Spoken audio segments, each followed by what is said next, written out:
actions will always speak louder than words. Some things you have to show, and some things you have to tell. You have to plant that seed and give encouragement and give someone an opportunity to look at the situation in a different eye. And keep this in mind. Once you're in motion and you got your plan established, can't nobody stop you.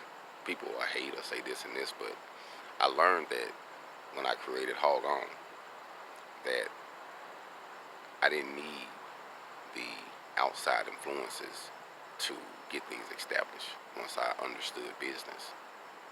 And that's what I want my people to understand.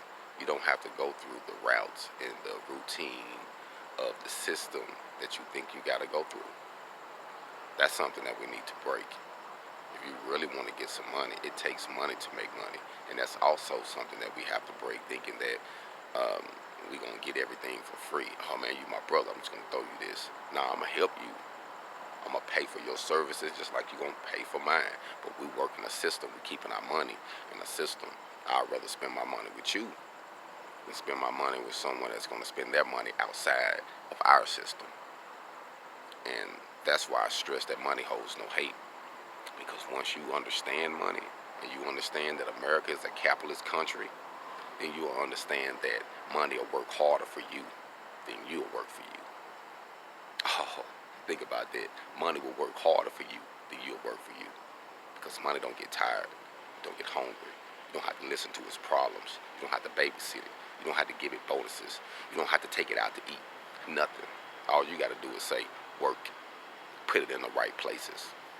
And it can be a small amount. You can start flipping and do this. And this is what I learned. And so that's why I understand now that the system can't stop what I know. They can't stop me now because I know the system. I understand how to work it. And so I speak certain things in order to give other people, other brothers, the audacity, the strength to know that they can do it also. And I'm going to do it. And I'm going to break the system for myself by using welding. Because I enjoy doing it. I enjoy connecting. I enjoy building. I enjoy watching what I have put together or constructed or fabricated or installed. I enjoy it. And I understand that I can teach it. I can get a bag from it. I can live off of it. And if those who really like welding, you can do the same. I just want to show you the path. Hold on.